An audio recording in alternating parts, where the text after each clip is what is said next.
What's up guys, War History Geek here, and welcome back to another video.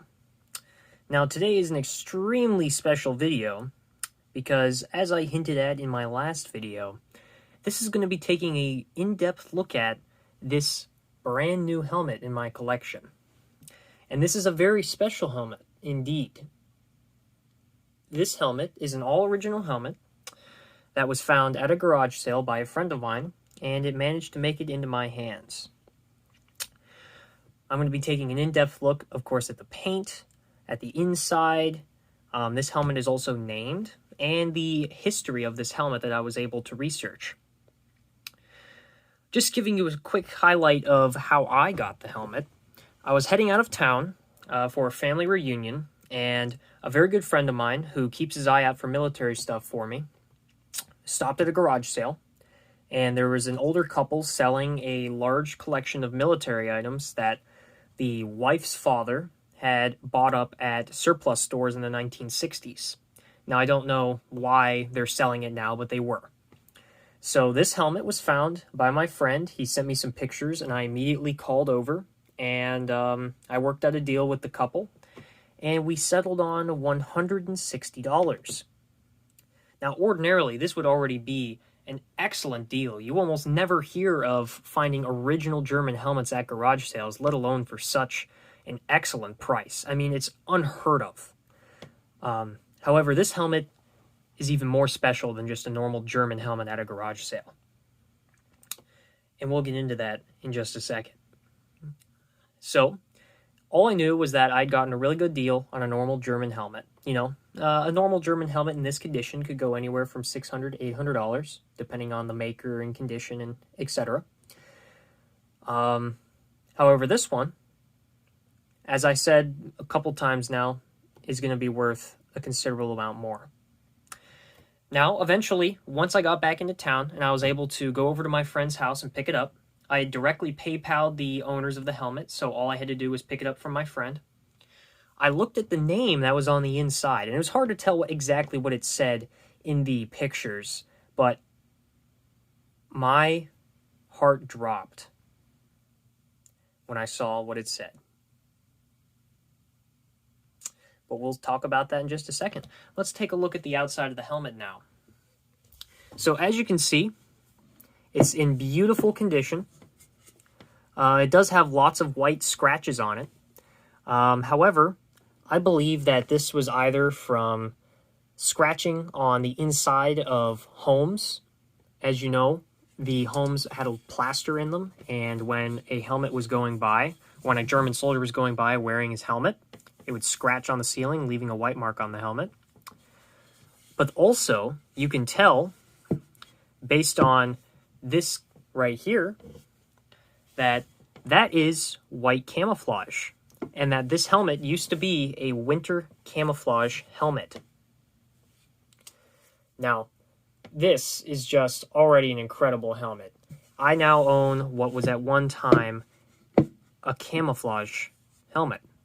And I'll put up pictures if I can, since it's going to be kind of difficult to show on the camera. There's also remnants of the white paint behind the split pins as well, which pretty much tells you for certain that this was at one time a camouflage helmet. Now, turning it around, you can see it has lots of its original paint left. It does have a loose split pin, unfortunately, but nothing terrible. This is a model M40. And it is actually quite a desirable size and maker. This is an ET66, which, as you know, M42s are quite common. However, an ET-M40 makes this a very interesting piece. Not to mention it's in the desirable size of a 66. So already, before I knew the extra information about this helmet, it was a very desirable helmet. Taking a look at the back here. Again, excellent paint. Now, there are some spots of rust on the outside, but that's to be expected. However, it's still in excellent condition. So flipping it over and taking a look at the inside here, you can see the liner is in beautiful condition. Let me flip up the camera here a little bit. as you can see, the liner is in absolutely beautiful condition. Very little dry rot. You can see it around the edges where it's quite common. And you can see it still has its original string in the center as well, which I was very excited to see. You can see some post-war paint splatter here. Who knows what this saw? It was probably stored in a garage or something like that. You can also see some drip marks up there as well. But I mean, the liner's in beautiful condition. And as expected, the chin strap is gone, as is the majority of German helmets. Taking a look there, you can see ET66 down here at the bottom. And I'll put up a picture now up close so you can get a better look at that. And then coming around to the back side here, you'll see 724 is the lot number, which is a very nice lot number, nice and low. And then you can kind of see with the lighting the rank, name, and Feldpost number. Now, it's kind of hard to see at this angle, so this is where I'm going to put up a photograph, and we can talk about what's in the photograph up close so you can see what I'm referring to. So, on the top line, you see SS Schütze. That's right. SS Schütze. This is an original Waffen SS combat helmet. Now, when I saw that, my heart dropped. I could not believe that not only did I find an original German helmet in a desirable size and maker with a low lot number in this condition at a garage sale for only $160, but it was now a named SS helmet, which is already an incredible find. I mean, we're talking about $1,200 to $1,700 for a named SS helmet. And the historical value is even more important to me than the monetary value. This is something that I thought I would never get the opportunity to own in my lifetime, and now I do, for a fraction of the value. Now, the name is interesting. As me and one of my friends was researching, we came to decide that the name is Kopecky.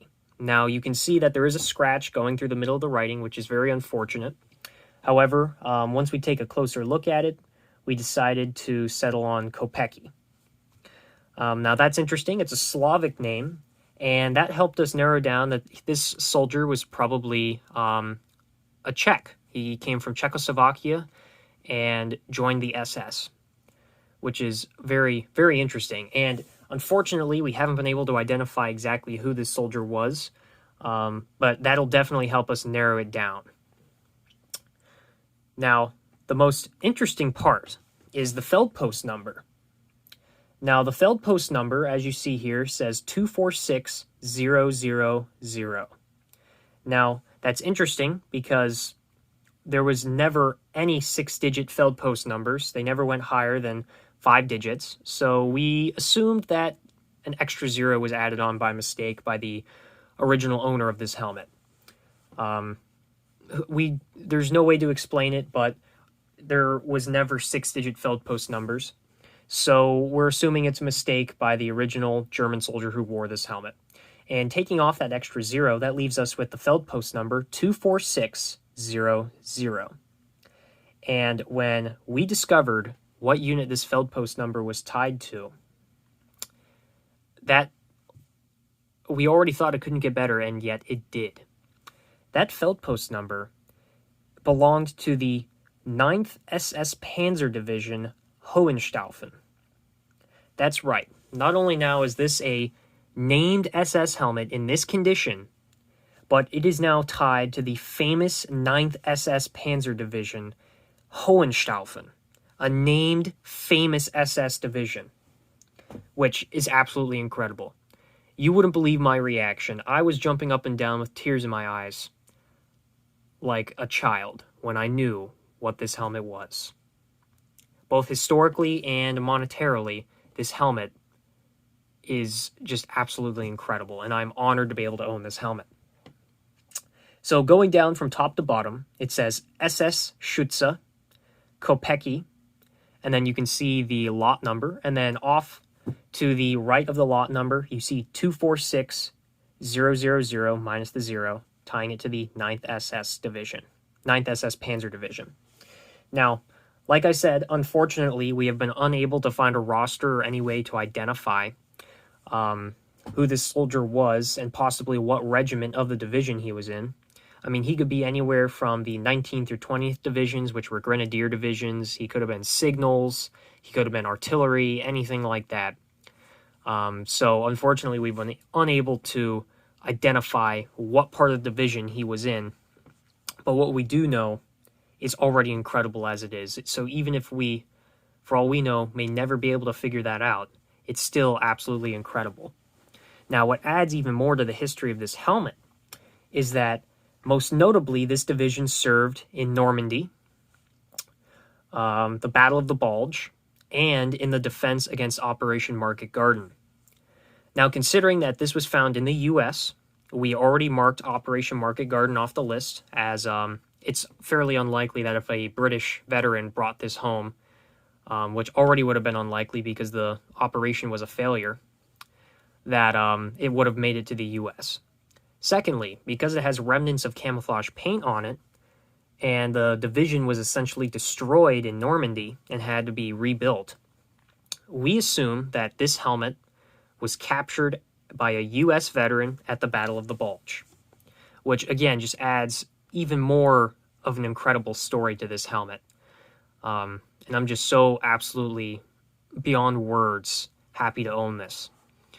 To put it in perspective, you're more likely to get struck by lightning not once, but twice, than you are to find one of these helmets in the wild at a garage sale for the price that I did. With a friend of mine that was helping me do the research, referred to this as, I've just used the luck of my entire lifetime in a singular day. When I discovered what this helmet was, I was actually shaking. I mean, the historical value of this helmet is absolutely incredible. So I am just, once again, so honored and blessed to be able to own this helmet.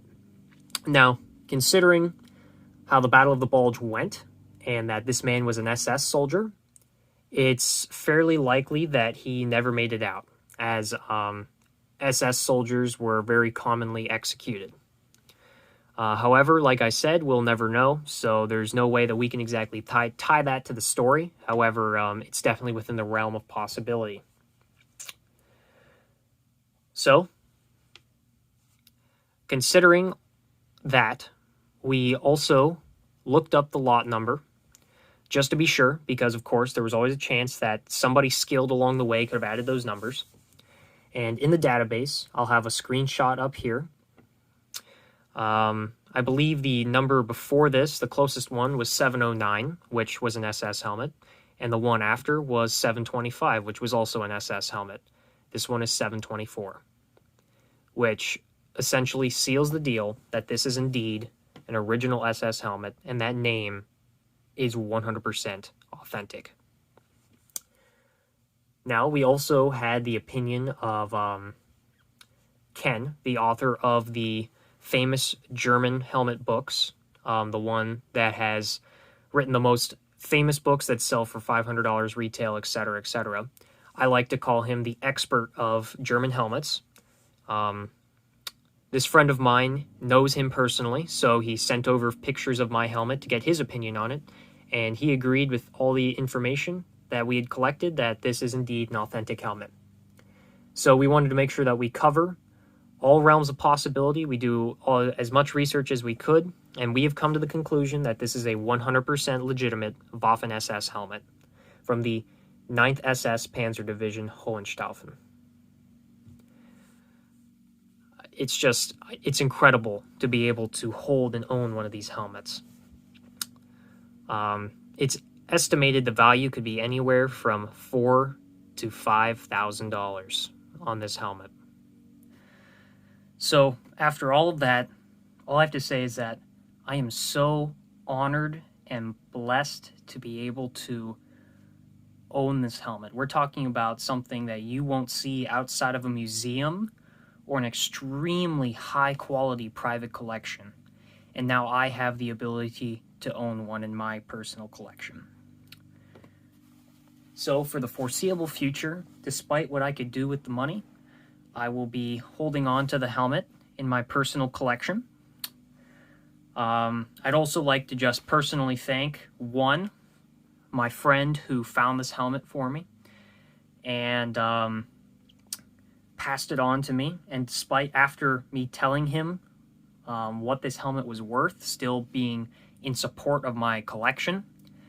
Thank you very much for that. I definitely owe you one. And also, thank you to my other friend who was helping me research this helmet. Definitely would have been able to get as far without your knowledge there, so thank you very much for that. And yeah, that's about all I have for this video. So my final thank you goes out to you guys. I know I haven't been doing this very long, and the channel isn't very big right now, but thank you for your support. I hope you enjoyed this video. If you did, make sure to hit the like button, and when you're in that area, hit the subscription button and notification bell.